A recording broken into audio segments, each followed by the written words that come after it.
Bismillahirrahmanirrahim. Assalamualaikum warahmatullahi wabarakatuh. Saudara-saudariku, bersyukur pada Allah Subhanahu wa Ta'ala mengawali jumpa kita di pertemuan di malam Jumat ini. Sudah memasuki di 15 Juni 2023 Masehi dan akan juga memasuki penghujung di bulan Dzulqa'dah 1444 Hijriah. Semoga Allah Subhanahu wa Ta'ala senantiasa memuliakan kita sampai dengan saat ini dan menjaga kita untuk selalu dalam peningkatan ketakwaan pada Allah Subhanahu wa Ta'ala dan membimbing kita untuk mengisi hari-hari kehidupan kita lebih baik daripada hari sebelumnya, dan semoga kita semua diwafatkan dalam keadaan husnul khatimah, menjadi hamba Allah yang patuh dan taat hanya kepadanya. Allah Subhanahu wa Ta'ala berfirman, A'udzubillahi minasyaitonir rajim. Bismillahirrahmanirrahim. Ya ayyuhalladzina amanu taqullaha haqqa tuqatih wa la tamutunna illa wa antum muslimun. Duhai seluruh hamba yang telah menyatakan beriman, tingkatkanlah takwamu kepada Allah dengan serius, dengan sungguh-sungguh, dan jaga dirimu, pastikan jangan sampai engkau wafat kecuali dalam keadaan hamba yang patuh dan taat kepada Allah Subhanahu wa Ta'ala.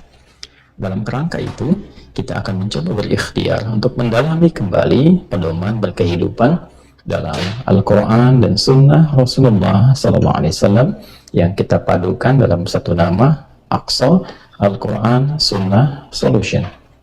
Alhamdulillah, di pertemuan yang lalu kita telah membahas ayat 34 di surah Al-Baqarah, dan kini kita akan masuki insyaallah dengan izin Allah Subhanahu wa Ta'ala ayat ke-35.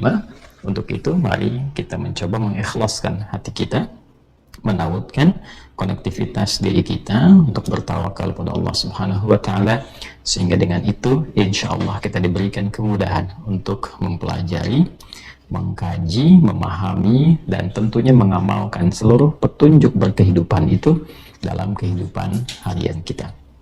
Bismillahirrahmanirrahim. Di pertemuan yang lalu kita telah membahas tentang bagaimana manusia pertama, kakek kita Nabi Adam alaihissalam, dan tentunya dengan Sayyidah Hawa alaihissalam bermula saat mulai penugasan dan penciptaan manusia pertama dari Adam alaihissalam yang ditujukan untuk beraktivitas di bumi sebagai khalifah, pemakmur, penyukses, pembawa kebahagiaan, dan membawa misi untuk berkehidupan saling menggantikan.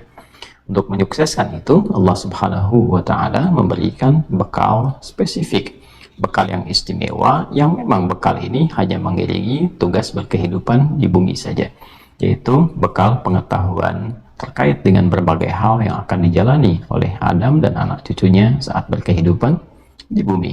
Untuk itulah kemudian Allah Subhanahu wa Ta'ala menyampaikan, mempresentasikan melalui Adam alaihissalam, menunjukkan kepada makhluk-makhluknya, terkhusus malaikat dan kalangan jin, akan kemuliaan tugas ini, keunggulan hamba makhluk yang dipilih oleh Allah untuk mengemban misi dimaksud, serta menunjukkan bagaimana tingkat ketakwaan dan ibadah dapat dibangun dengan berbagai hal dalam rangka mengagungkan Allah Subhanahu wa Ta'ala.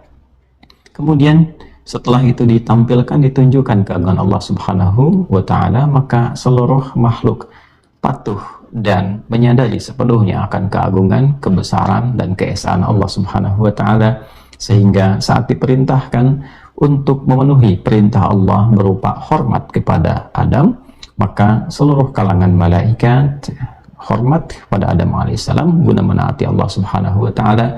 Namun ada satu makhluk yang tidak ingin memenuhi perintah itu, sehingga disebut oleh Allah Subhanahu wa Ta'ala makhluk itu dengan nama iblis, yang tertutupi oleh sifat-sifat keburukan yang pekat. Makhluk ini semula adalah dari kalangan jin, yang diduga jin yang taat, namun ditutupi oleh kesombongan yang sangat luar biasa tingginya, sehingga dengan itu menyelimuti berbagai kebaikan yang telah ditenun, sehingga luntur itu semua dan tidak berdiri di hadapan Allah Subhanahu wa Ta'ala. Untuk itu di ayat ke-34 kemarin kita diberikan isyarat yang kuat di dalam Al-Quran agar senantiasa membangun ketawaduan dalam rangka mematuhi segala perintah Allah Subhanahu wa Ta'ala. Jadi bukan sekedar kita menyembah Allah, mematuhi perintahnya, tapi juga membangun ketawaduan dengan keikhlasan, ketulusan. Karena boleh jadi ada orang yang sholat tapi hatinya, siapa yang mengetahui keadaannya tulus untuk mendedikasikan ibadahnya kepada Allah Subhanahu wa Ta'ala. Sehingga kelak ada juga yang disoal, ya, bahkan oleh Allah langsung dengan satu firman-Nya yang tegas, fawailul lil musallin. Ada orang sholat yang celaka. Siapa orang itu? Alladzina hum an salatihim sahun, yaitu orang yang lalai dalam menjaga keadaan sholatnya. Alladzina hum yura'un. Ternyata orang-orang itu tidak tulus dalam menunaikan sholatnya, bukan dalam arti berniat mematuhi perintah Allah, tapi hanya untuk pencitraan atau menarik perhatian makhluk, dan bukan ditujukan untuk beribadah kepada Allah Subhanahu wa Ta'ala. Maka jangan sampai keadaan diri kita dalam menaati Allah menjadi terhalang, tertutup oleh sifat-sifat yang tidak baik, ya, sifat-sifat yang menjerumuskan seorang hamba makhluk dari rahmat Allah Subhanahu wa Ta'ala. Sesuatu yang tertutup, terhalang, yang menjaga dia untuk tidak terhubung dengan Allah, dalam arti menutup dirinya sehingga tidak mampu terkoneksi dengan Allah Subhanahu wa Ta'ala. Dalam bahasa Arab, kata kerjanya disebut dengan kafir, pelakunya disebut dengan kafir, jamaknya disebut dengan kafirin. Maka makhluk yang disebut iblis itu ditutup di penghujung ayat 34 surah Al-Baqarah dengan pernyataan yang tegas, wa kana minal kafirin, aba wastakbara wa kana minal kafirin. Dia enggan mematuhi perintah Allah karena kesombongan menutupi dirinya, sehingga dengan kesombongan itu dia menutup konektivitas dirinya sehingga tidak mampu terhubung dengan Allah dan tidak membaca rahmat Allah yang memberikan peluang kepadanya untuk bertobat. Maka kita mesti berhati-hati, diri saya, Anda, dan kita semua hati-hati dengan keangkuhan, kesombongan, karena isyarat di ayat ini memberikan kesan bahwa kesombongan itu bisa menutupi peluang-peluang hidayah, bisa menutup celah-celah untuk menerima cahaya hidayah dari Allah Subhanahu wa Ta'ala. Karena itu seringkali orang yang merasa angkuh ketika didakwahi bertambah kemudian penolakannya. Ketika diingatkan sulit menerima. Itu mesti hati-hati, karena boleh jadi itu bagian dari penyakit pertama iblis yang mungkin kemudian diteruskan atau dibisikkan, diwaswaskan kepada anak cucu Adam. Kita harus saling mendoakan, kita harus saling mampu mengingatkan, sehingga dengan itu semoga Allah Subhanahu wa Ta'ala senantiasa membentengi kita dengan nilai-nilai kebaikan. Kita akan masuk ke ayat ke-35 setelah semua peristiwa tadi, dan iblis kemudian mendapat laknat Allah Subhanahu wa Ta'ala seperti pernah kita bahas di pertemuan yang sebelumnya, dan kita akan sambungkan pada ayat berikut sehingga tidak mengulang terlampau panjang, dan teman-teman yang baru tersambung bisa mengikuti episode yang sebelumnya. Bismillahirrahmanirrahim. Di ayat 35, A'udzu billahi minasyaitonir rajim. Bismillahirrahmanirrahim. Wa qulna ya Adam uskun anta wa zawjukal jannah wa kula minha ragadan haitsu syi'tuma wa la taqraba hadhihi asy-syajarata fatakuna minadh dhalimin. Baik. Wa qulna, dan dengan keagunganku, kan, difirmankan, kami firmankan ya kepada Adam alaihissalam. Kita sudah bahas di pertemuan yang sebelumnya, jika mendapati panjang, kemudian juga bisa ditekankan dengan huruf penguat atau taukid inna, atau menggunakan nahnu, seperti di episode sebelumnya pernah kita sampaikan. Maka bila ditemukan yang demikian di dalam Al-Quran dan ditujukan kepada Allah, pemaknaannya dimaknai dengan ta'zimun nafsi li ta'zimi sya'ni, untuk mengagungkan satu peristiwa dengan membawa keagungan zatnya Allah Subhanahu wa Ta'ala. Ingin memberikan kesan penegasan bahwa saking istimewanya informasi ini, saking agungnya peristiwa ini, sehingga Allah pun menghadirkan keagungan zatnya untuk menunjukkan bahwa itu istimewa. Jadi kalau kita membaca Al-Quran, sekali lagi kami izin mengingatkan, dan menemukan kata inna atau na atau nahnu yang ditujukan kepada Allah, ini memberikan kesan bahwa informasi dimaksud begitu istimewa, tidak sama dengan yang biasa, begitu agung, ada nilai yang sangat tinggi di dalamnya. Bila amalan ada pahalanya, bila anugerah tak bisa dibandingkan. Ya, kurang lebih demikian gambarannya. Kita beri contoh misalnya di Quran surah ke-97, surah Al-Qadar itu. Ketika Allah membuka dengan firman-Nya, Inna anzalnahu fi lailatul qadar. Ya, dengan keagunganku, ya kan, diturunkan, ya, aku turunkan Al-Quran itu di malam yang mulia, malam Al-Qadar. Jadi penurunan Al-Quran ketika diawali dengan kata inna, bahkan anzalna, memberikan kesan yang kuat bahwa itu peristiwa yang agung, yang dahsyat, gak serupa dengan peristiwa-peristiwa yang lainnya, memiliki nilai pahala yang sangat tinggi di dalamnya. Karena itu, seperti sudah viral kita banyak ketahui, ketika kita ingin menggali apa itu malam Al-Qadar, Allah sendiri kemudian yang menjawab, ya, wa ma adraka ma lailatul qadr, lailatul qadri khairum min alfi syahr. Demikian ketika Allah Subhanahu wa taala berfirman tentang keagungan Al-Qur'an saat dijaga. Tadi saat diturunkan, ya, Al-Qur'an turuntut sekali. Dari mulai diturunkan, difirmankan kepada Rasulullah SAW, ya, melalui malaikat Jibril, dan juga saat dijaga sampai dengan kita kembali kepada Allah Subhanahu wa taala, itu semuanya menggunakan pembuka yang agung, membawa ta'zimun nafsi, ya.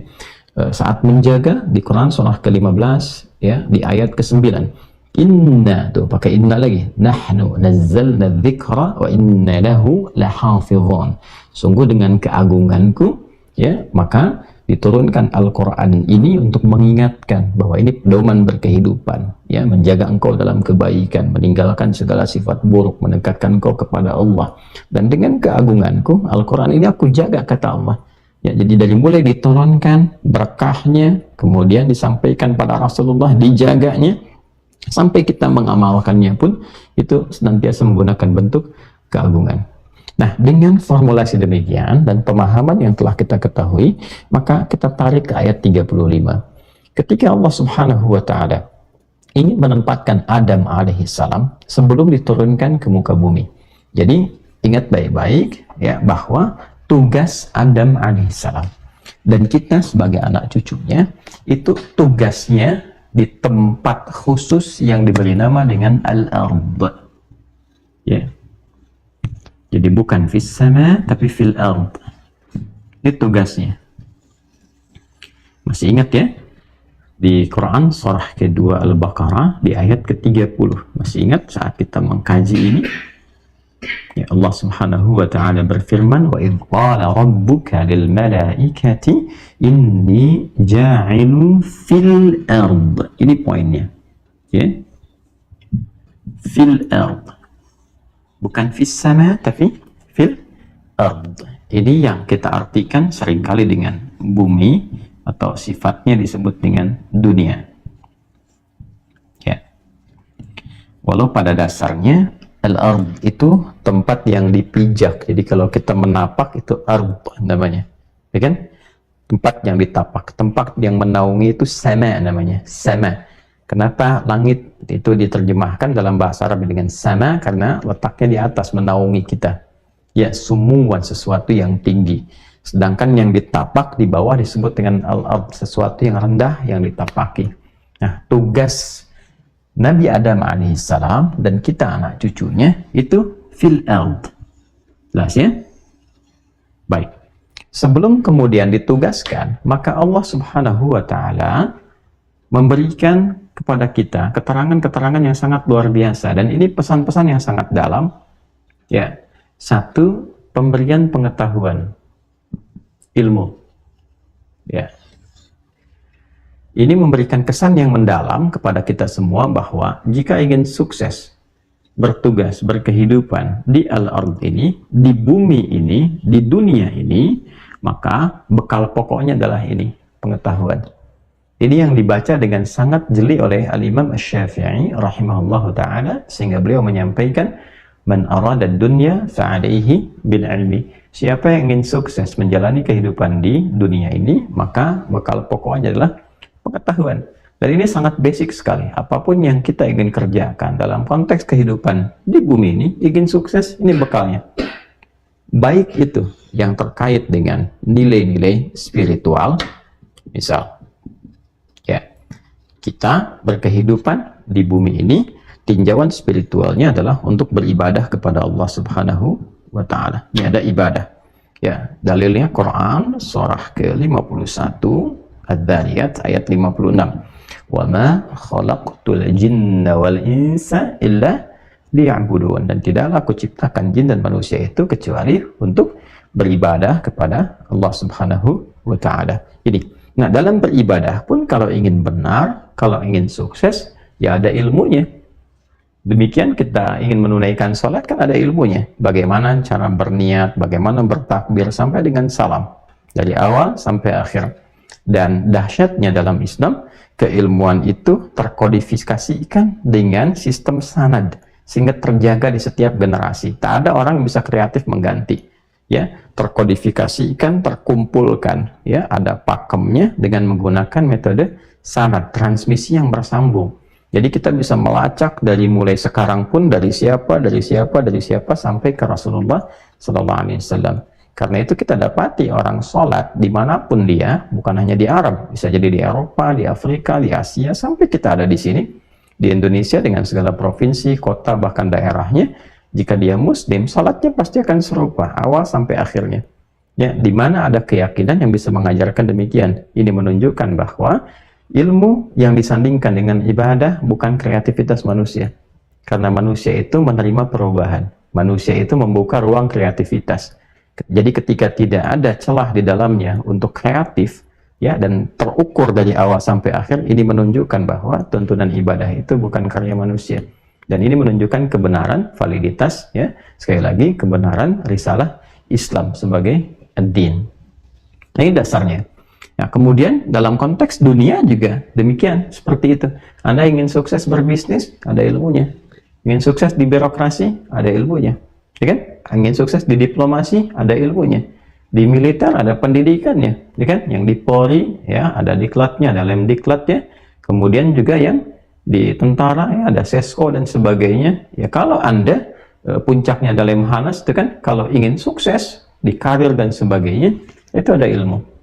Karena itulah di dasar dalam Islam, basic ini sangat dikuatkan, bahkan sejak Adam sebelum diturunkan, sebelum kita memulai aktivitas sebagai anak cucunya, dan dikuatkan dengan sangat tegas di Quran, surah ke-17 misalnya, Al-Isra ayat 36, وَلَا تَقْفُ مَا لَيْسَ لَكَ بِهِ عِلْمٍ إِنَّ السَّمْعَ وَالْبَصَرَ وَالْفُؤَادَ كُلُّ أُولَئِكَ كَانَ عَنْهُ mas'ula. Jangan kau ikuti, atau bahkan mengikuti aja sudah, ya, diingatkan untuk tidak dilakukan, apalagi mengerjakan segala hal yang tidak punya basic pengetahuannya. Itu dalam Islam tuh begitu.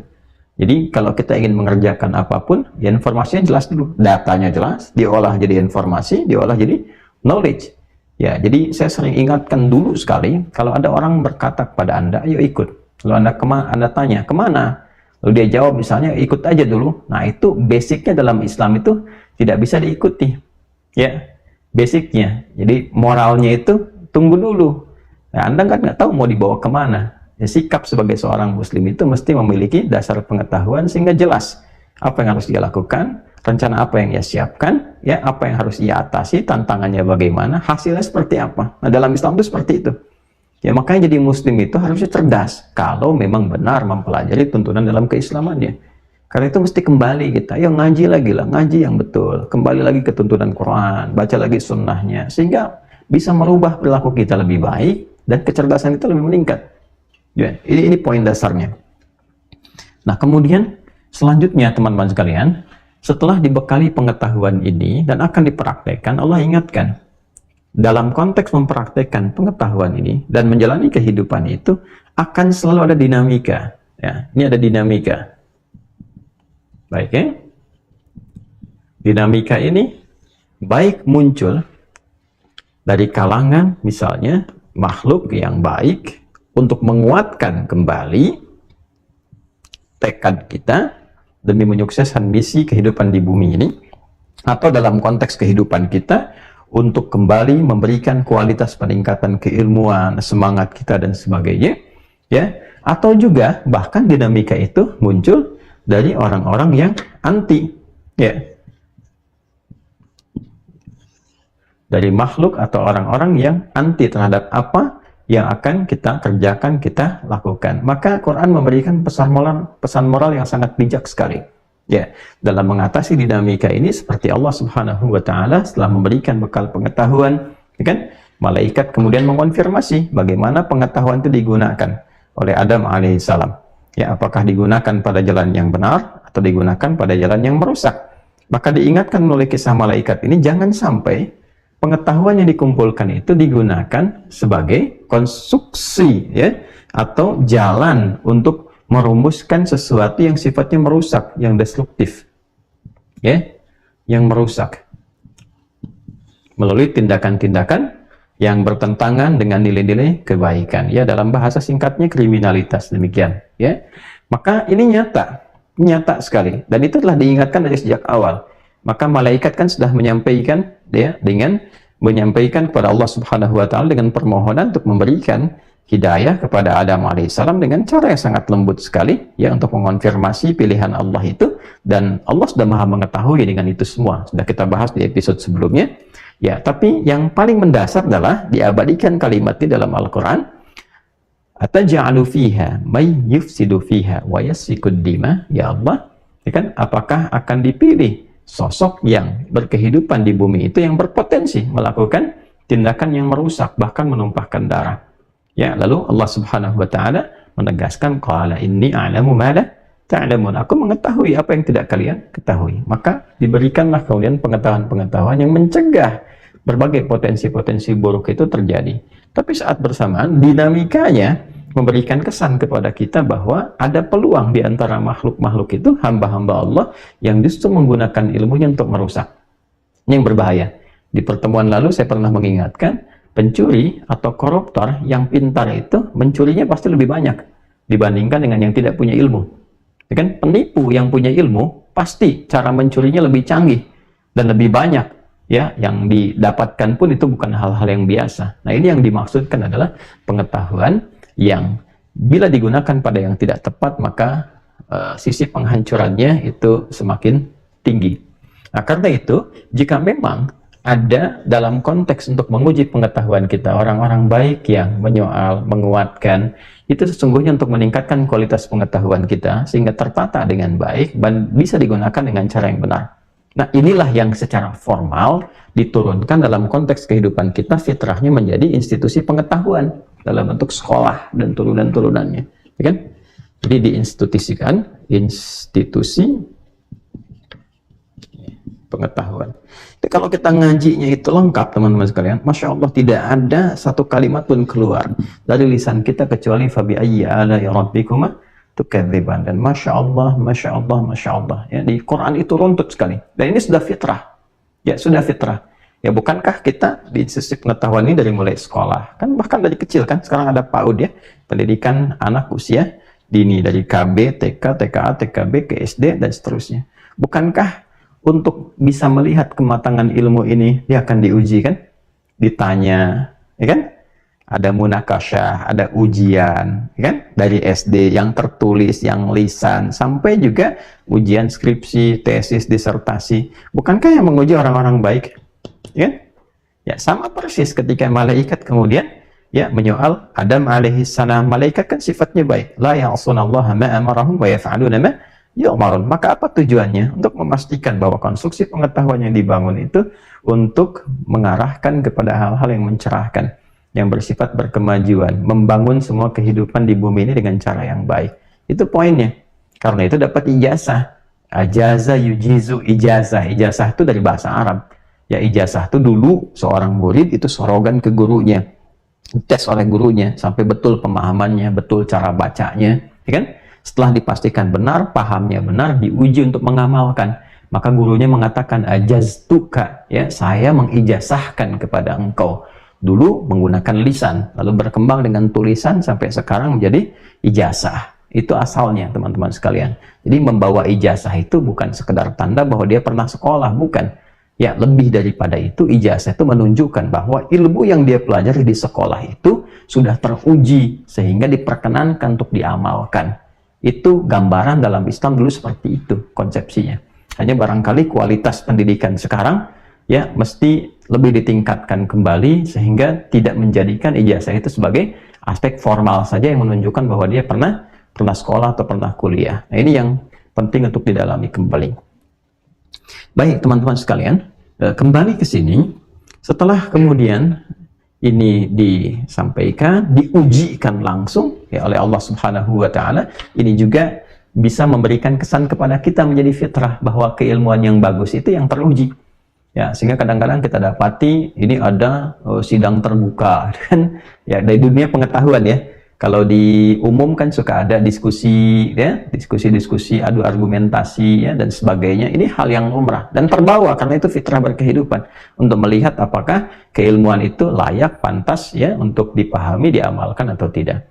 Tapi sisi lain, orang-orang yang sudah punya visi baik itu, ilmu yang baik itu ya akan juga tetap berpotensi mengalami ujian dari sisi yang lain, yaitu yang anti. Ini juga bagian dari fitrah kehidupan ya, karena sejak awal manusia diciptakan sudah ada makhluk yang memang anti pada Adam alaihissalam, anti pada kebaikan, dan dia sudah antitesanya ya. Antitesanya apa? Jadi kalau Adam itu konstruksi ilmunya adalah ilmu yang positif, ini dibalik, di sini negatif.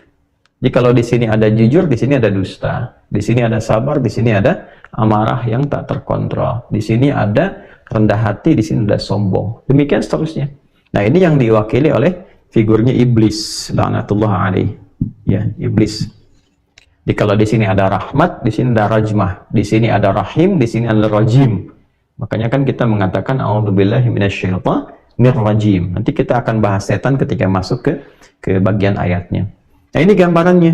Jadi, sepintar apapun Anda, saya, kita, dan meniatkan ilmu dari kepintaran itu untuk didedikasikan pada kebaikan, itu pasti dalam prakteknya akan menemukan ini.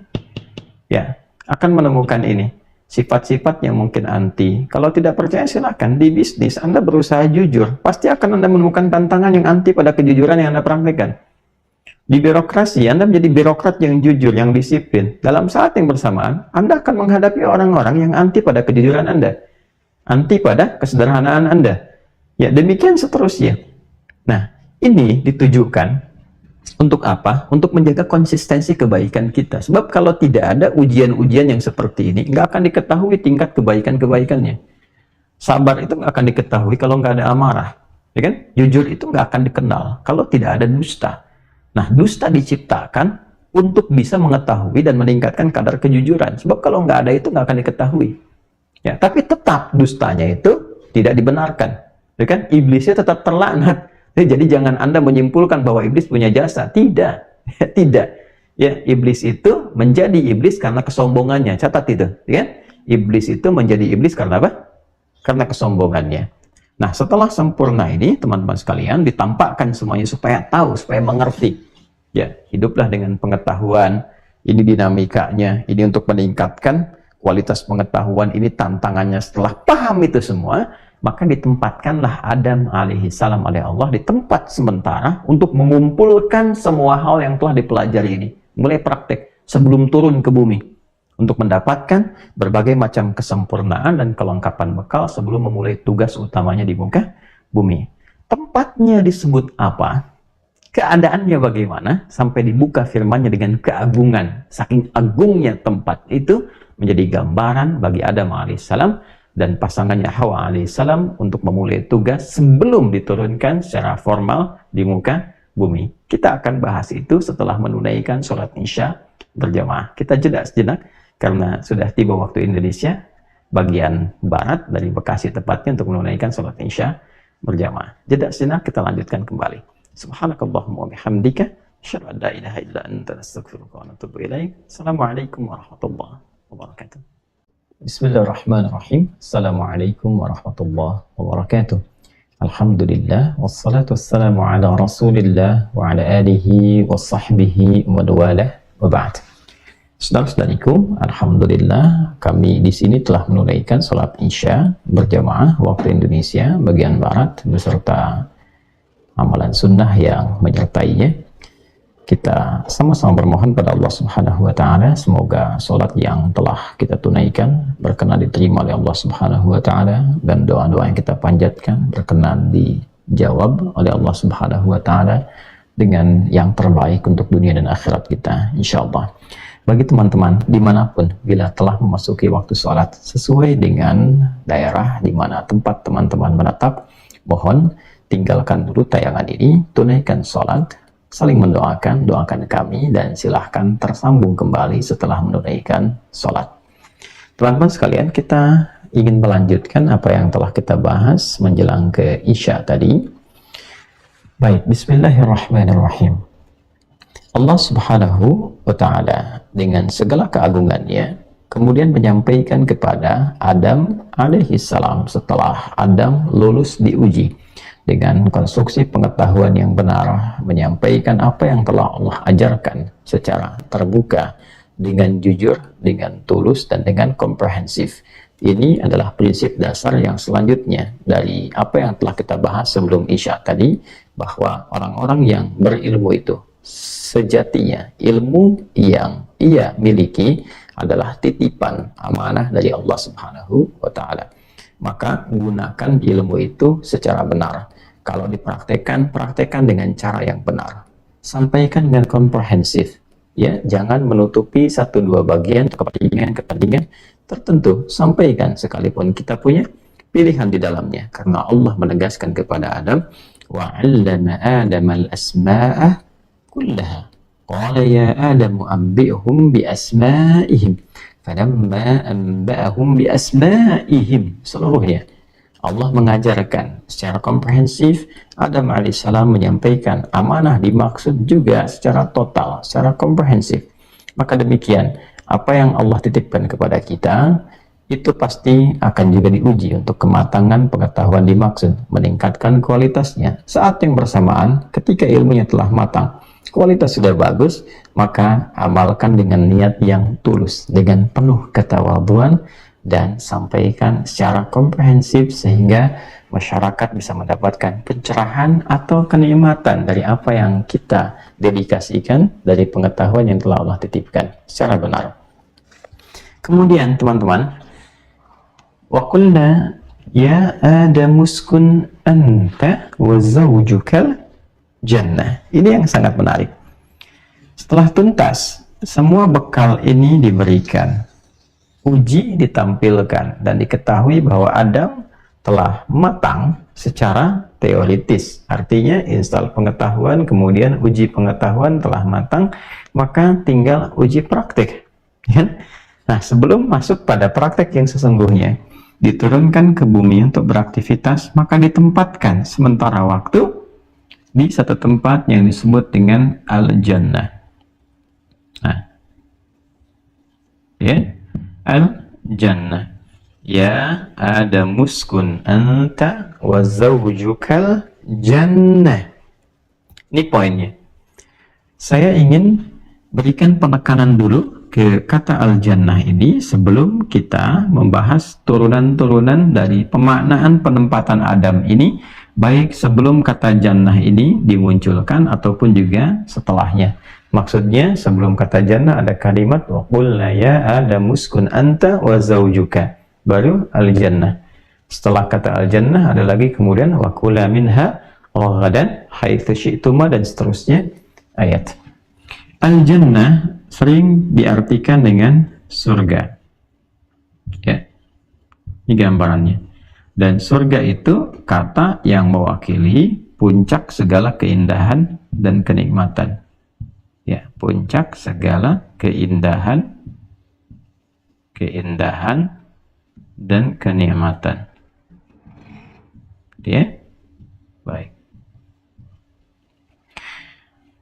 Asal dari kata al-jannah itu sendiri, teman-teman sekalian, itu berasal dari huruf jim, kemudian nun, ada ta marbutah diawali dengan alif lam.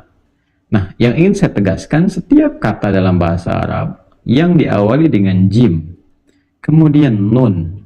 Ya, pada umumnya kata ini mulanya berarti sesuatu yang belum tampak, yang tersembunyi. Jadi setiap turunan kata yang turunnya dari dua huruf ini, jim dengan nun, itu asal katanya sesuatu yang belum tampak, yang tersembunyi. Ya, apapun itu yang kelak kemudian akan tampak ya keadaannya. Contoh, jin disebut jin karena sifat atau keadaannya tersembunyi, tak nampak dalam pandangan kita. Karena itu viral sekali ya, Nabi SAW pernah mengingatkan kepada kita ya bahwa apa yang kita dapatkan dari riwayat-riwayatnya, orang sesungguhnya tidak mampu melihat jin dari wujud yang sesungguhnya. Jadi kalau ada yang melihat sungguh-sungguh seperti itu, maka ini juga jadi pertanyaan ya, artinya ada sesuatu yang tidak biasa ya dalam konteks-konteks tertentu, maka secara positif nanti tingkatan dimensinya berbeda ya. Nabi Rasul diperkenankan oleh Allah karena memang untuk menunjukkan mukjizat kenabian atau kerasulannya. Atau beberapa mungkin juga ada di antara hamba-hamba saleh untuk mendapatkan karamah-karamah tertentu yang terbatas ya dengan kuasa Allah Subhanahu wa taala dan dengan hukum yang telah ditetapkan oleh Rasulullah Shallallahu Alaihi Wasallam. Adapun secara umumnya tidak mampu manusia melihat wujud jin ya secara spesifik demikian bentuknya, kecuali yang kemasukan jin itu sendiri, hanya jin dengan jin yang bisa melihat jin itu ya. Nah, saya harap keterangannya ini ditampilkan secara komprehensif ya, tidak dipotong-potong, apalagi seringkali suka muncul short video dia yang kadang-kadang memotong di tempat yang tidak tepat. Ini gambarannya. Jadi ini contohnya jin. Kemudian misalnya ada jamak dari jin itu jinnah, minal jinnati wan nas, kan? Kemudian ada junnah, ya, junnah. As-siyamu junnatun. Hadis yang sangat viral itu, puasa bila ditunaikan dengan benar itu menghasilkan junnah. Apa itu junnah? Junnah itu semacam perisai. Ya, tapi tidak kasat mata, tidak tampak dalam pandangan. Ya, kalau dia ada nampak dalam pandangan disebut dengan dira', ya, suatu perisai yang tampak, biasanya digunakan di medan perang ya untuk menangkis misalnya pedang dan sebagainya, yang sangat kita ketahui secara populer. Tapi kalau dia sifatnya tidak kasat mata, ya, dia imajiner yang tak nampak dalam pandangan, tapi menjadi perisai bagi jiwa manusia supaya tidak ditembus oleh sifat-sifat buruk. Ya, paling gampangnya ketika ada godaan misalnya untuk berbuat yang jahat, maka dia terpalingkan. Ya, godaan itu tidak tembus kepada jiwanya. Diajak untuk berdusta, dia langsung bisa menolak. Ya, diajak untuk berbuat yang buruk, godaannya masuk, dia bisa mengelak. Nah, itu perisai yang menghambat ia dan mencegah ia dari perbuatan buruk, itu disebut dengan junnah. Karena itu latihan kita berpuasa, khususnya di Ramadan itu, salah satunya adalah membentuk perisai kuat dalam jiwa kita, sehingga punya ketangguhan spiritual yang berkualitas, yang mampu menekan segala yang diharamkan, mampu mencegah segala yang buruk. Itu yang disebut dengan junnah, namanya as-siyamu junnatun. Karena itulah dahsyatnya orang puasa itu, saat berpuasa dia akan mencegah dari keburukan. Mau dusta dia tahan kan, mau bohong dia nggak mau marah dia cegah. Ya, kenapa? Itu dari faedah keistimewaan puasa. Junnah itu yang dimaksudkan, as-siyam junnatun. Dari sini juga ada janin. Ya, janin. Kenapa janin disebut dengan janin? Ya. Ya. Disebut dengan janin karena tidak tampak secara kasat mata, tersembunyi dalam rahim ya setiap perempuan yang tengah mengandung. Itu adalah sebabnya disebut dengan apa? Janin. Ya, baru setelah keluar baru dapat dilihat. Ya, kalaupun misalnya di USG dan sebagainya, ya tidak tampak seperti utuhnya demikian. Ya, hanya gambaran-gambaran sekilas ya, seperti apa, tapi rupanya, wujud aslinya, keadaannya hanya baru terlihat ketika ia keluar. Ya, ini disebut dengan apa? Janin. Maka jannah juga demikian, yang belum tampak. Jadi ketika disebutkan oleh Allah kepada Adam, ya Adam uskun anta wa zawjuka jannah, masuk ya. Nah, tempatnya belum tampak dalam pandangan Adam alaihissalam. Ya, dan bagi kita saat ini pun belum tampak dalam pandangan kita. Ya, tapi dia disebut jannah untuk menunjukkan beda keadaan sifatnya dengan janin, beda dengan jinnah, beda dengan junnah. Karena di dalamnya ada puncak-puncak keindahan dan segala jenis kenikmatan. Paham ya? Baik. Nah, jannah yang dimaksudkan pada Adam, yang sering terjemahkan itu dengan surga di mushaf terjemah, Ini bukan jannah yang dimaksudkan sebagai tempat yang akan kita tempati sepulang dari dunia itu, insya Allah. Ya, yang dimaksud surga, puncak keindahan, kenikmatan dan sebagainya akan kita tempati insya Allah. Ya, dan semoga kita digolongkan pada orang-orang yang saleh, hamba-hamba yang saleh, ya, sehingga berpeluang mendapatkan rahmat Allah berupa jannah itu. Nah, jannahnya Adam bukan jannah yang akan kita tempati nanti. Tolong catat ya dan garis bawah ini. Ya, tolong digaris bawahi, jannah yang akan ditempati oleh Adam alaihissalam, juga para nabi dan sebagainya, termasuk kita anak cucunya yang akan ditempati setelah kita wafat dan kembali kepada Allah, bukan jannah yang awal mula ditempati oleh Adam, ya, sebagai tempat uji, semacam tempat training yang dari Allah yang disiapkan sebelum turun ke bumi. Dari mana kita mengetahuinya? Pertama, surga yang akan ditempati oleh hamba-hamba Allah setelah bertugas di bumi, tugas dulu baru balik kepada Allah, berhasil sukses dapat rahmat Allah berupa jannah. Sifatnya digambarkan oleh Rasulullah SAW, ya, dengan sifat yang sangat tegas. Kita ambil hadis saja ya, di hadis riwayat Al-Bukhari, juga di hadis Muslim.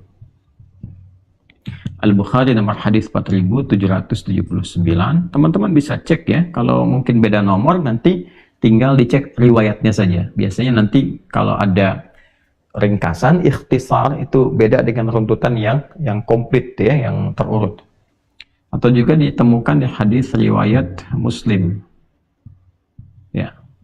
Nomor hadis 2824, maaf, 2824.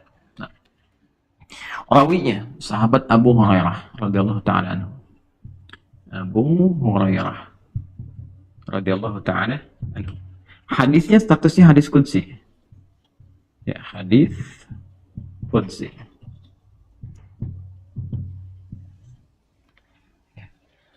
Jadi kalau sudah masuk hadis qudsi, ya berarti ini Allah Subhanahu wa taala yang menegaskan nanti melalui lisan Nabi Muhammad SAW. Jadi sanadnya langsung ya tersambung kepada Allah Subhanahu wa taala. Berbeda dengan Al-Qur'an. Kalau Al-Qur'an lafadznya, maknanya semua bersumber dari Allah Subhanahu wa taala, diajarkan pada Rasulullah untuk disampaikan. Ya. Maka Nabi SAW menyampaikan qala Rasulullah SAW, ya kan? Qala Allah Azza wa Jalla. Allah Subhanahu wa taala menegaskan. Ya kan? A'dadtu, ini kalimatnya, a'dadtu li'ibadi salihin, ya kan? Aku siapkan, Allahu Akbar, a'dadtu. Coba perhatikan baik-baik, tu-nya ini ya menggunakan tu, a'dadtu, tu-nya kembali ke Allah, kata gantinya, dhamirnya kan kembali pada Allah ya, dengan bentuk mutakallim, ya kan? Kata ganti yang pertama, a'dadtu, aku siapkan. Ketika menggunakan bentuk aku di sini memberikan kesan bahwa keagungan yang ditampilkan. Maka Allah sendiri yang menyiapkan untuk menunjukkan bahwa tak ada yang setara dengannya. Begitu istimewa, begitu agung, begitu dahsyat. Ya, karena itulah hal-hal yang menyertai surga itu pasti semua dahsyat, indah, yang nggak bisa dilukiskan dengan apapun. Karena belum tampak, karena itu disebut dengan jannah. Ya, a'dadtu li'ibadi salihin, untuk seluruh hamba-hambaku yang saleh, ada sifat salehnya. A'dadtu li'ibadi salihin, jadi manut harus masuk salihin, kan? Sini, ma la ainun ra'at, Allahu Akbar, wala udhunun sami'at, wala khatara ala qalbi bashar. Kurang lebih demikian. A'dadtu li ibadis salihin, aku siapkan untuk seluruh hamba-hambaku yang saleh. Ini ya kata kuncinya. Kita tidak membahas ini dulu karena ini inti bahasan kita yang ini. Aku siapkan untuk hamba-hambaku yang saleh, kategori saleh nanti kita bahas terpisah. ma la ainun ra'at, satu tempat ya yang keindahannya tidak pernah ditatap oleh makhluk, oleh manusia pada umumnya ya. Manusia, jin tak pernah mampu menatapnya. Jadi ini belum pernah ditatap sama sekali ya. Awas ya. Kemudian wala udhunun sami'at, dan apa yang didengar pun keindahannya nggak akan serupa dengan itu ya. Jadi dengan yang dibayangkan kan, makanya tahu dari mana bayangannya itu di akhir, wala khatara al qalbi bashar, dan tidak sama dengan yang dilamunkan. Jadi kalau Al-Quran pun memberikan sifat-sifat tentang keindahan surga, lalu kita berusaha berimajinasi, itu nggak sama dengan itu, lebih indah daripada itu. Itu gambarannya. Ya, jadi ayat-ayat yang ditampilkan di Al-Quran tentang keindahan surga, Masya Allah, sungai-sungai yang mengalir, segala keindahannya, mahkotanya, bidadarinya, pangeran-pangeran surga, mutiaranya, itu nyata sesuai dengan firman. Tapi keindahannya tidak sama dengan yang diimajinasikan atau yang digambarkan. Karena itu nggak bisa kita menyebutkan bahwa Al-Quran misalnya fiktif, nggak bisa. Yang fiktif itu imajinasi manusia. Jelas ya, Qurannya real, nyata seperti itu. Itu yang dimaksudkan dalam hadis ini. Ya, jadi teman-teman sekalian, kembali ke sini, apa yang disampaikan oleh Rasulullah SAW dari hadis qudsi ini memberikan kesan bahwa surga yang akan ditempati nanti, ya, belum pernah dilihat. Jadi nggak ada orang pengalaman, kan, dalam konteks manusia-manusia ya, umumnya pada manusia yang biasa, ya, kecuali Nabi SAW yang pernah ditampakkan, ya, dalam peristiwa Isra dan Mi'raj itu, dan seterusnya dalam nilai-nilai kebaikan. Ya, lalu kemudian digambarkan kepada umatnya beliau, tapi umatnya kan belum pernah lihat sama sekali. Ya, jadi dilamunkan, digambarkan, diimajinasikan, ya, diimajinasikan tidak akan pernah serupa. Nah, karena itu belum pernah ada yang masuk langsung ke dalamnya. Kemudian juga tidak pernah sama dengan apa yang digambarkan, jadi belum pernah dijamah. Ya, nah, kalau kita baca ngaji di surat Ar-Rahman kan berulang kali disampaikan, lah, yang tidak pernah disentuh ke dalamnya manusia satupun ataupun jin, ya, ya, lam yatmithunna qablahum insum wala jin wala jan, kan, fa bi ayyi ala rabbikuma tukadziban, ya. Ini gambarannya. Nah, sedangkan surga yang ditempati oleh Adam alaihissalam, ya sudah, itu pernah ditinggali. Di surga yang ini pernah ditinggali, pernah berkehidupan, pernah beraktivitas. Yang ini belum pernah dijamah siapapun, dan kenikmatannya sempurna. Itu satu. Yang kedua, di surga yang ini sudah tidak ada ujian lagi. Semua kenikmatan. Semuanya hanya keindahan dan kenikmatan saja. Jadi sudah ada, tidak ada lagi perintah dan larangan lagi. Semua kenikmatan abadi sifatnya. Di sini masih ada ujian. Dan ujiannya adalah praktek dari yang ini. Sisi keilmuan yang tadi setelah disampaikan secara komprehensif, maka diujikan di satu tempat ini supaya ketahuan dulu semua bagaimana keadaan real nyatanya, baru setelah itu kemudian diturunkan ke bumi, karena telah mengetahui semua bentuk ujian itu secara praktikal, ya, sehingga dengan pengalaman yang didapatkan ini ketika turun ke bumi sempurna dan mudah untuk dijalani karena pengalaman telah dilalui, dan pedomannya juga diturunkan bersamaan dengan itu secara komprehensif. Nah, ini gambarannya teman-teman sekalian. Sedangkan di sini itu sudah tidak ada. Ya, ujian dimaksud tidak ditemukan, tidak ada perintah, tidak ada larangan. Sebaliknya di sini, wa kula minha raghadan haitsu syi'tuma wa la taqrada hadhihi syajarata fatakuna minal zalimin. Silakan nikmati Adam alaihissalam, keindahannya, kenikmatannya, makan senyamannya, nikmati, hanya jangan dekati. Nah, ini ada perintah jangan, ya kan? Masih ada perintah, masih ada ujian. Jangan dekati pohon yang ini, ya kan? Jangan dekati yang ini, dekat saja nggak boleh, ya, apalagi kemudian berinteraksi dengan mengonsumsi, ya, atau memakan dan sebagainya, jangan dilakukan. Masih ada perintah di sini, ya kan? Ingat ya, masih ada perintah berupa apa? Berupa larangan. Ya, jangan lakukan ini, tinggalkan ini, ya kan? Nah, karena di sini sifatnya sudah ada ujian, ya, ini dia ujian sebagai bekal pendahuluan. Ya. untuk pengenalan sebelum diturunkan ke muka bumi. Nih, nanti saat ke bumi ini ada dua. Ini perintah, ini larangan. Kerjakan, tinggalkan. Do it, leave it. Ya kan? Itu sifat kehidupan apa? Dunia. Setelah ditinggalkan, selesai, dihisab, diuji, kan? Bekalnya bagaimana? Masuk ke surga. Di sini nggak ada ujian lagi. Sifat ujian itu sudah tidak ada. Nih, yang ada hanya kenikmatan, kesenangan. Ini gambarannya. Nah, maka kita ingin tunjukkan bahwa yang ingin saya tekankan, di jannah yang dimaksudkan di sini adalah jannah yang ditujukan untuk melatih Adam alaihissalam beserta pasangan beliau Hawa alaihissalam, ayah dan ibunda kita tercinta, untuk melatih pemahaman dan praktikal pengetahuan mereka setelah ditampakkan ya secara komprehensif, sehingga dengan latihan ini mendapatkan pendahuluan dari misi yang akan dibawa ke muka bumi, sehingga paham apa yang harus dilakukan, tantangannya apa, ujiannya bagaimana, pedomannya seperti apa, kalau benar meneruskannya seperti apa, kalau ada potensi salah kembalinya bagaimana. Setelah sempurna ini semua disampaikan, barulah kemudian tugas untuk turun ke bumi itu dimulai. Jelas sampai sini ya? Nah, ini yang kalau seringkali ditanyakan apakah sama surga yang ditempati Adam alaihissalam dengan Hawa alaihissalam dengan apa yang akan kita tempati insya Allah saat kembali kepada Allah. Demikian jawaban yang dimaksudkan. Kemudian lanjutnya teman-teman sekalian, ini yang menarik nih, sekaligus juga menjadi fitrah kehidupan. Apa isyarat yang bisa ditangkap dari ini?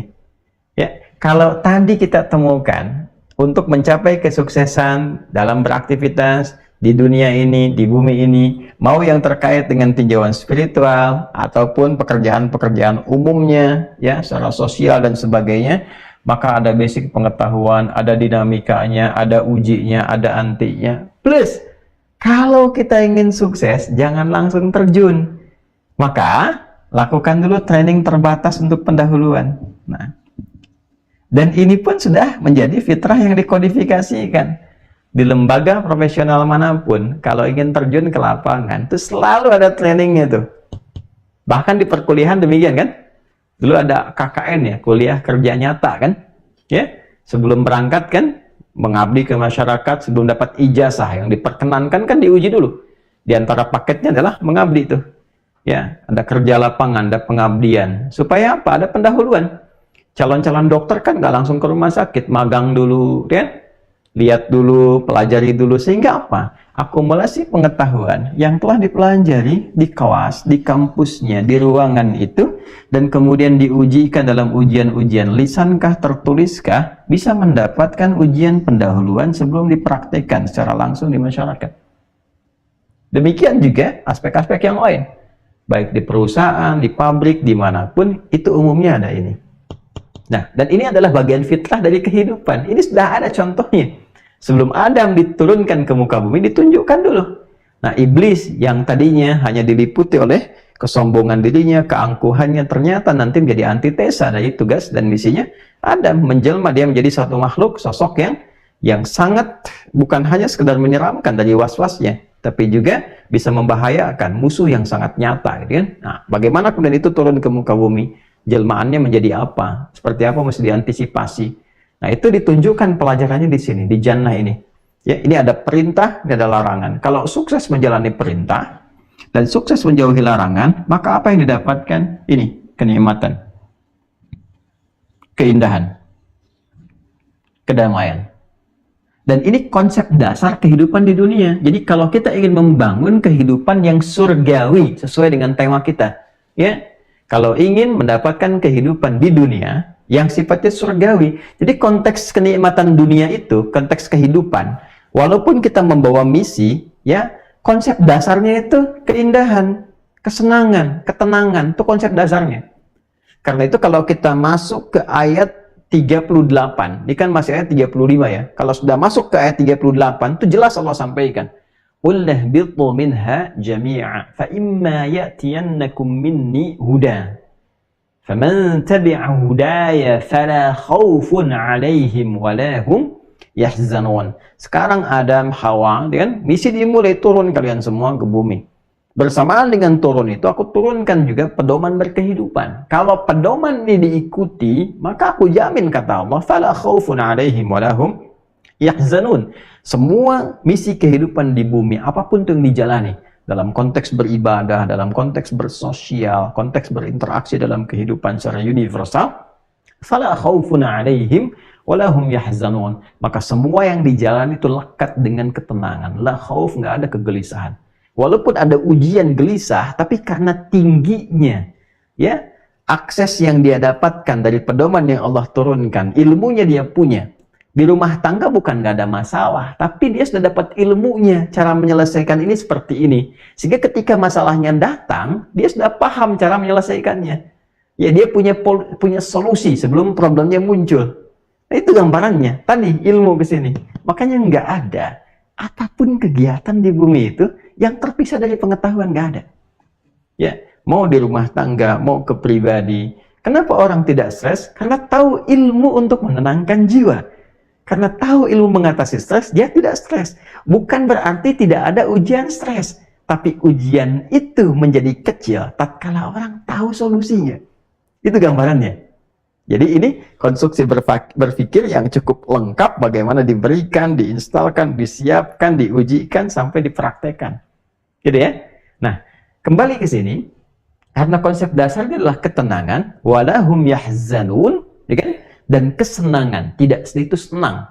Di konsep dasarnya, apapun yang kita jalani dalam kehidupan di muka bumi ini, jalanlah dengan kesenangan. Ya, kenyamanan. Orang senang itu kan nikmat. Ya, apapun yang mau diraih, nggak harus diartikan dengan kekayaan, kedudukan. Toh ada orang biasa-biasa hidupnya bahagia, karena paham cara menjalani kehidupan. Itu intinya. Ya, bukan harus melulu harta, bukan harus melulu kedudukan. Paham. Ketika paham tentang kebahagiaan, maka dia memilih jalan yang meringankan untuk ditempuh dalam perjalanan misi ini. Pada akhirnya kan yang abadi akhirat. Supaya nggak punya beban. Orang pintar itu kan nggak menumpukan beban. Gitu kan? Ya, ini gambaran singkatnya. Ya. Dikembali ke sini, kalau kita ingin membangun kehidupan yang surgawi, sepanjang ada di bumi ini, kita bisa turunkan konsep dasar ini. Jannah di sini. Ya, apa yang harus dilakukan? Satu, isi dengan ilmu. Bukankah Adam alaihissalam sebelum ditempatkan di jannah ini telah Allah install pengetahuan? Isi ilmunya. Apa yang mau dikerjakan sekarang? Passionnya apa? Bakatnya? Pasti potensinya banyak. Ya, harus punya jalan hidup. Apa yang mau dipilih nih dalam menjalani kehidupan di bumi ini? Ya, apakah memilih lewat jalur pengetahuan, jadi dosen, jadi guru, jadi ustadz, kiai, dan seterusnya? Apakah memilih dengan harta benda, jadi pebisnis, pedagang? Ya, apakah memilih dengan kedudukan? Ya, jadi dari mulai yang paling dasar, RT, RW, kemudian ke atas sampai jadi presiden misalnya, ya kan? Atau memilih dengan tenaga? Ya, simpel saja. Yang penting saya jalani kehidupan, saya bahagia, saya meninggal, husnul khatimah. Ya, apa yang mau disiapkan? Apapun yang akan dijalani, maka tidak akan terlepas dari ilmu. Ilmunya apa? Anda pilih, saya pengen jadi ahli tafsir. Udah belajar, siapkan dari sekarang. Konsisten itu sampai dengan wafat. Saya ingin menjadi ibu rumah tangga. Ada ilmunya juga. Turunkan ilmunya. Keluarkan pedomannya. Apa di Quran, apa di hadis. Bagaimana prakteknya. Setelah komplit semua, pelajari, prakteknya dijalani. Dan itu yang dijanjikan akan diraih. Ya, akan diraih. Nah, kemudian, selanjutnya setelah itu apa? Disadari bahwa setiap tahapan ini akan ada tantangan. Ini poinnya. Jadi, kalau seseorang menjalani kehidupan di bumi, tidak ingin ada ujian, tidak ingin ada tantangan, itu mustahil. Mustahil. Bersamaan dia hidup, bersamaan itu pula dia akan diuji. Karena ujian datang untuk meningkatkan kualitas hidup, bukan ingin membebani. Ilmu itu kalau nggak diuji, nggak akan pernah naik kelas. Gitu. Ilmu kalau nggak diuji, nggak akan kelihatan kualitas. Karena itu datang ujian untuk meningkatkan kualitas pengetahuan dan menaikkan derajat. Naik kelas 1 ke kelas 2, kelas 3, kelas 4. Kan bahasa paling gampang orang sekarang, Allah sedang ingin menaikkan kelas, begitu kan? Ya. Tapi itu fitrah berkehidupan. Karena itu ketika ditarik ke pemahaman ini, sudah kita memilih sesuatu, basicnya ada ilmu, dan sudah siap dengan ujian. Nah, ilmu yang kita siapkan itu sekaligus juga ilmu yang disertakan untuk mengatasi berbagai macam ujian yang akan dilalui. Dinamika tadi dipahami. Ada yang akan meningkatkan kualitas, ada yang menguji supaya kita konsisten dalam kebaikan. Ingat, kita itu tidak dituntut untuk bisa meraih hasil. Yang dituntut itu adalah keberanian untuk berikhtiar mengatasi berbagai ujian yang dijalani. Hasil serahkan kepada Allah. Karena itu kita punya ikhtiar dan tawakal. Hasil itu kan masa depan. Ikhtiar itu sekarang akan kita lakukan. Kita nggak bisa menatap masa depan dalam arti menentukan, ya kan? Mengetahui hasil masa depan itu terserah Allah. Karena ilmunya kan ilmu Allah masa depan itu. Masa kini itu yang kita lalui. Nah, masa kini itu babnya ikhtiar. Masa depan itu tawakal. Kita tidak dituntut untuk menentukan masa depan. Tapi kita dituntut untuk merencanakan apa yang akan kita alami di masa depan itu. Rencanakan dari sekarang. Itulah ikhtiar. Hasilnya biarkan Allah yang menentukan, yang menilai dari apa yang kita ikhtiarkan. Jadi yang penting kita munculkan, bukan memikirkan hasil. Kalau begitu nanti pusing. Capek terus. Saya kerjaannya untuk mendapatkan sekian. Begitu nggak dapat, capek, lelah, kecewa. Ya kan? Saya belajar supaya dapat ranking begini, supaya masuk begini. Begitu nggak masuk di kampus yang diinginkan, kecewa, stres, marah. Ya kan? Dan dia tidak sadar sesungguhnya dengan apa yang telah ia ikhtiarkan, bimbel sana, sini belajar. Ternyata Allah ingin akumulasikan pengetahuan sehingga dia ditempatkan di kampus yang lebih baik dari apa yang pernah dia pilih. Ya. Dan jalannya dibedakan oleh Allah. Jangan langsung masuk ke situ. Ya, dipindahkan dulu ke sini dapat pengalaman sehingga walaupun tidak sekolah di situ ternyata dia dipanggil untuk mengajar di situ, bisa terjadi demikian. Ya, karena kita nggak tahu apa yang Allah siapkan masa depan kita. Tapi Allah berikan jalan ikhtiar untuk kita hadapi sehingga meningkatkan kualitas kita dan menentukan masa depan yang kita ingin harapkan. Ya. Dan Allah Maha Adil dengan itu semua. Ini gambarannya. Ya. Nah, kemudian dengan ilmu ini, dengan keberanian menghadapi tantangan, maka kenikmatan-kenikmatan yang akan diraih itu potensinya lebih besar untuk bisa dicapai. Gitu. Jadi ilmu itu dihadirkan untuk memperbesar potensi dari apa yang kita harapkan. Jelas ya? Selanjutnya, ini yang paling penting. Pada akhirnya, semua jenis kenikmatan, keindahan itu puncaknya adalah pada pembuka di ayat ini. Ayat 35. Wa qulna ya adamuskun. Uskun.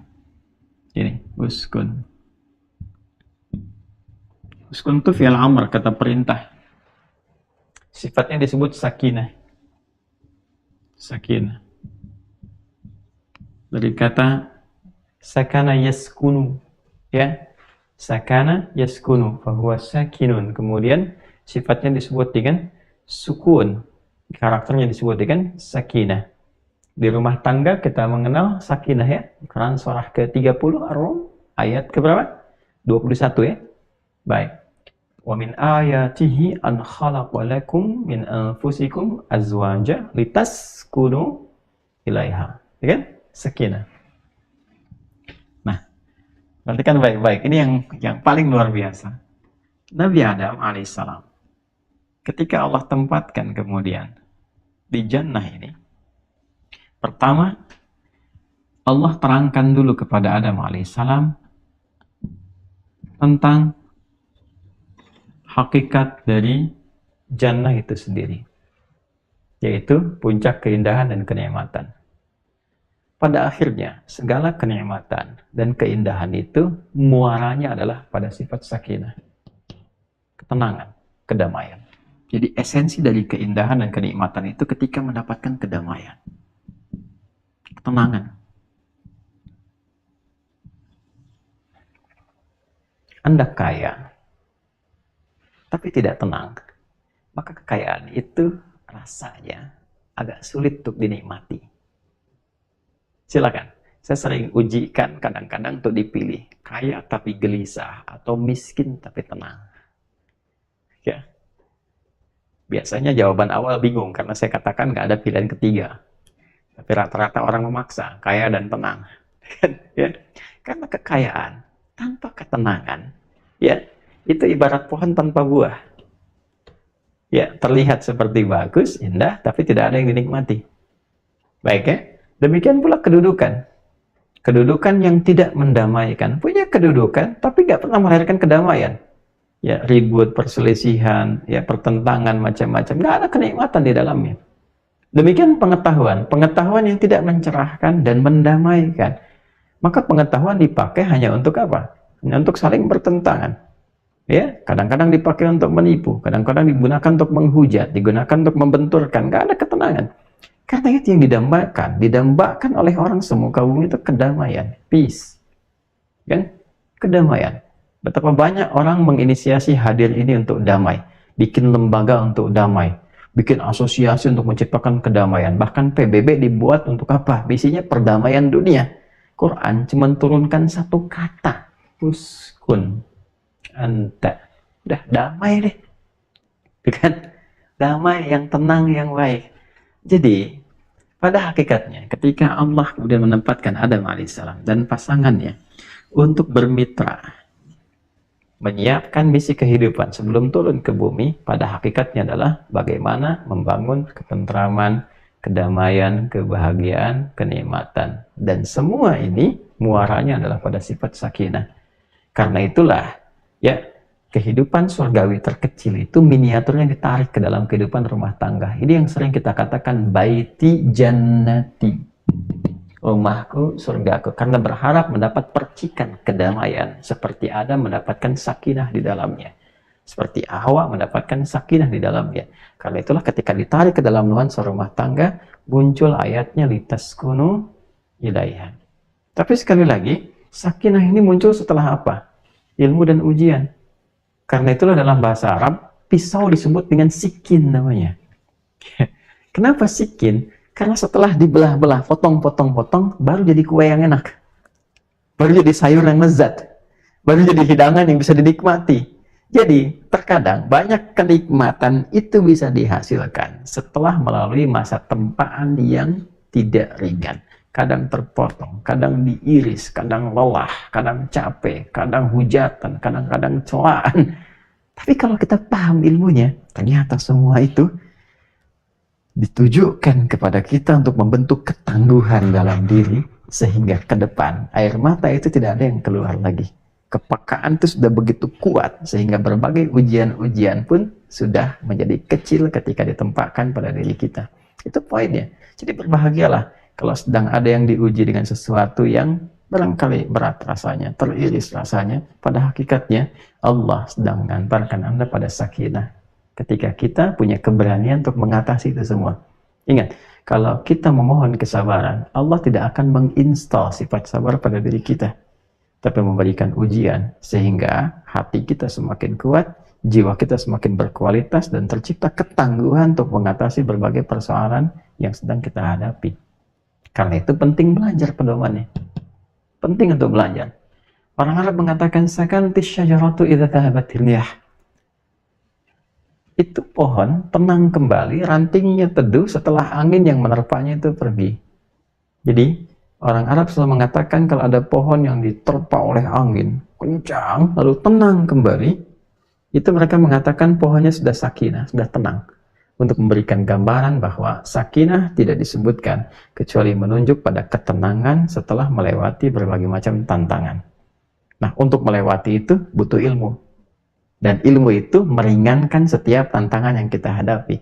Makanya pohon yang kena angin kencang dan setelah itu dia tangguh, kuat, tenang kembali, itu lebih kuat akarnya dibandingkan dengan sebelum diterpa oleh angin. Ingat itu baik-baik. Pohon kencang, terpa, goyang, anginnya pergi, tenang, diam. Ketenangannya itu tidak sama dengan ketenangan yang awal. Karena ketenangan setelah ditempa oleh angin yang kencang itu membuat akarnya semakin kokoh.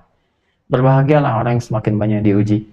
Bukankah orang dapat S3 dari mulai SD, SMP, SMA, dengan S lagi ke atas, S1, S2, S3, sudah banyak diuji kan? Makanya ilmunya semakin kuat, logikanya semakin mantap, dan sebagainya. Kenapa? Karena telah melalui banyak ujian. Tinggal dari keilmuan itu kita luaskan babnya jadi aspek kehidupan. Itu gambarannya. Ya, karena itulah kenapa diawali dengan waqulna, untuk menunjuk keagungan bahwa Semua apa yang kita lalui itu agung di hadapan Allah. Dengan mengatasi berbagai problem kita dapat pahala.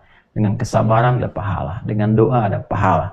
Ilmu itu agung dalam Islam, diagungkan.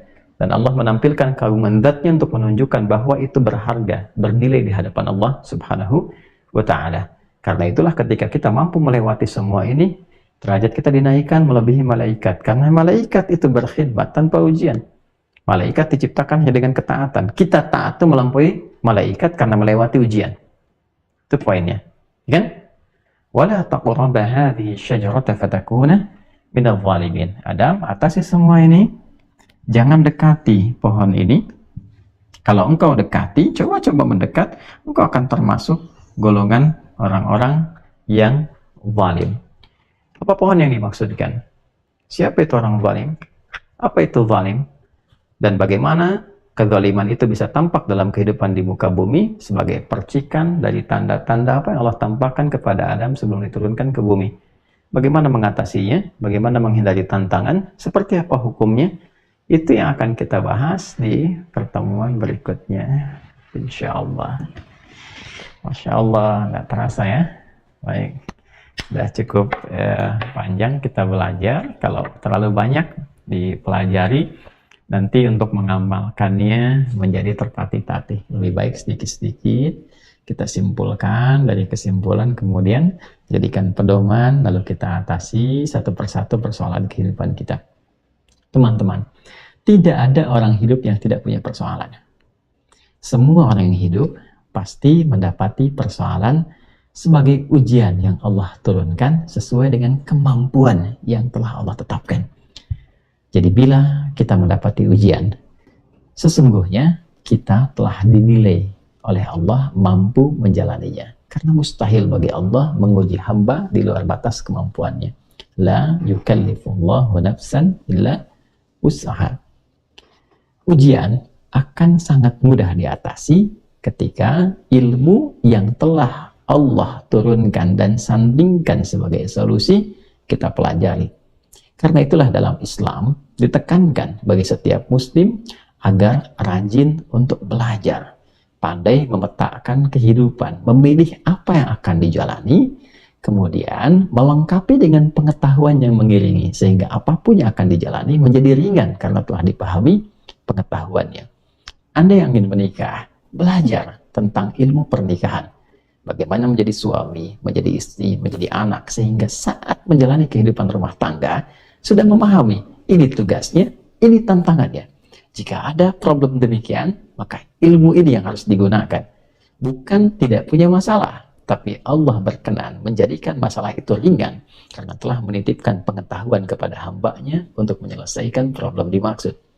Duhai Anda yang sedang belajar, pelajari, ada ilmunya juga. Kapan kita menghafal, kapan kita mengulang, bagaimana kita belajar, masuk ke majelis ilmu. Dengan itu semua, mempercepat potensi kepintaran bisa diraih, sekaligus juga dengan itu semua mempercepat peluang-peluang derajat itu terangkat sesuai dengan harapan yang kita inginkan. Teman-teman, sungguh dalam kehidupan ini yang dituntut oleh Allah kepada kita adalah keberanian untuk berikhtiar, menyelesaikan setiap ujian yang Allah ujikan kepada kita semua, bukan memikirkan hasil. Allah melekatkan tawakal untuk memaksimalkan hasil yang kita harapkan, tapi juga Allah menghadirkan ikhtiar untuk mengoptimalkan atas apa yang sedang kita jalani dalam berkehidupan. Semoga pertemuan malam hari ini memberikan kita satu pencerahan yang kuat untuk membangun jalan-jalan kehidupan ke depan, ya, dengan lebih baik, dengan lebih berkemajuan, yang dengan itu kita harapkan semoga apa yang dipelajari ini membuat kita lebih bisa menata jalur hidup dengan terukur, dengan rapi. Siapkan ilmunya, uji coba dulu, kemudian jalani prakteknya dengan penuh semangat dan kepasrahan yang baik kepada Allah Subhanahu wa Ta'ala. Izinkan kami sebelum menutup menyampaikan informasi. Yang pertama, seperti Anda lihat dalam jeda iklan tadi, antara Isya ya yang kita tunaikan tadi, alhamdulillah kami informasikan dengan bersyukur pada Allah Subhanahu wa Ta'ala progres pesantren Mira yang tengah kita bangun untuk menyiapkan ulama-ulama masa depan, alhamdulillah sudah sampai ke fase 80% secara umum. Ada 20% lagi yang sedang akan kita ikhtiarkan untuk diselesaikan. Kami mengundang teman-teman untuk bisa berwakaf demi penyelesaian pesantren ini yang kita harapkan di speed up dalam 3 bulan ke depan sudah tuntas kita selesaikan. Kita buka peluang untuk berwakaf ini. Setelah itu alhamdulillah tuntas selesai, teman-teman bisa melihat proyek-proyek yang lain. Dan dengan izin Allah Subhanahu wa Ta'ala, teman-teman sekalian, alhamdulillah, beberapa hari ke belakang saya sudah dikabari dan ditunjukkan sertifikat wakafnya sudah selesai. Jadi saya siapkan dari awal supaya ke depan meminimalisir ya problem-problem yang mungkin dihadapi, kita praktekkan ilmu yang kita pelajari. Saya tidak ingin ada perselisihan, ada perebutan ini dan itu. Dari awal kita siapkan semua, dari tanah sertifikatnya bukan kepemilikan pribadi, wakaf. Semua benda-benda yang ada di dalamnya, bangunan, alat, inventarisir, semuanya ya seluruhnya kita wakafkan. Saya pun tidak memiliki sejengkal tanah di situ. Ya, semua area itu wakaf. Bahkan untuk menyiapkan satu tempat pulang pun di kuburan kita membeli secara pribadi tempat terpisah supaya tidak ada kubur di tempat wakaf yang terpisah keadaannya.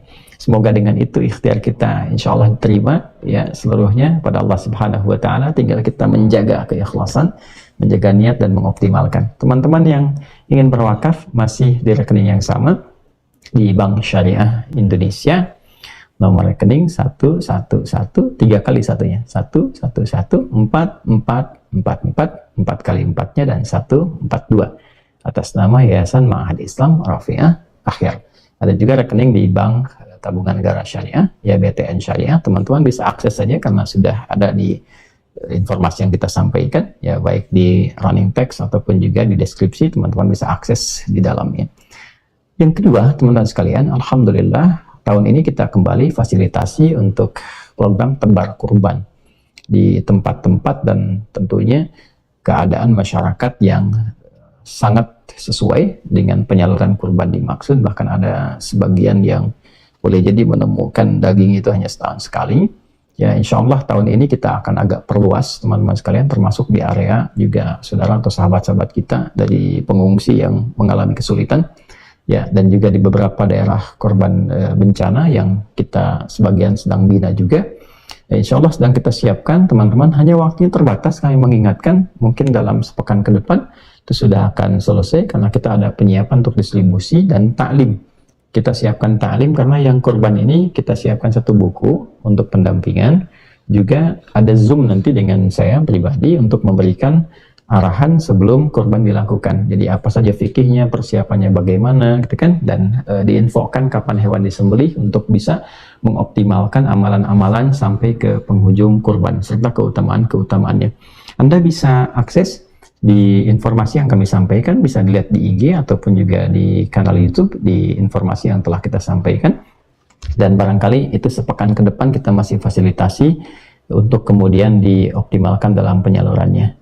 Barangkali itu. Dan terakhir, dengan izin Allah Subhanahu wa Ta'ala, insya Allah hari Senin ya, yang direncanakan Senin yang lalu kita akan informasikan, insya Allah Senin di pekan berikutnya. Jadi sekarang malam Jumat, Sabtu, Ahad, Senin ya, di hari Senin kita akan mulai buka untuk program beasiswa yang mungkin kita akan khususkan ke S2 ya, dan S1 ya, nanti ada S1, ada S2 dan gratis. Ini 100% insya Allah dari mulai pendaftaran sampai dengan penyelesaian. Ada yang di luar negeri dan ada juga yang di dalam negeri, dan semua dengan kualitas yang insya Allah kita akan tingkatkan mutu dan nilai-nilai pengetahuannya. Teman-teman, terima kasih membersamai. Maafkan saya banyak hal yang barangkali ditemukan kurang. Mohon teman-teman izin silahkan dikoreksi kalau ada keterangan-keterangan yang tidak sesuai. Mohon diingatkan supaya saya bisa perbaiki. Kalau perbedaan-perbedaan itu wajar, kami membuka dan itu kembali kepada masing-masing untuk memutuskan. Yang penting kami membuka seperti amanat yang Quran tadi sampaikan dan telah kami utarakan. Tapi kalau ada spesifik yang salah atau keliru, ya baik nama ataupun referensi dan sebagainya, mohon disampaikan sehingga saya bisa koreksi dan kita bisa belajar bersama-sama untuk saling mencerahkan. Terima kasih, mohon maaf, semoga Allah memuliakan kita. Allahumma taqabbal minna innaka antas sami'ul alim wa tub 'alaina innaka antat tawwabur rahim. ربنا آتنا في الدنيا حسنة وفي الآخرة حسنة وقنا عذاب النار وصلى الله على سيدنا محمد وعلى آله وصحبه أجمعين وآخر دعوانا سبحانك اللهم وبحمدك نشهد أن لا إله إلا أنت نستغفرك ونتوب إليك والحمد لله رب العالمين. السلام عليكم ورحمة الله وبركاته.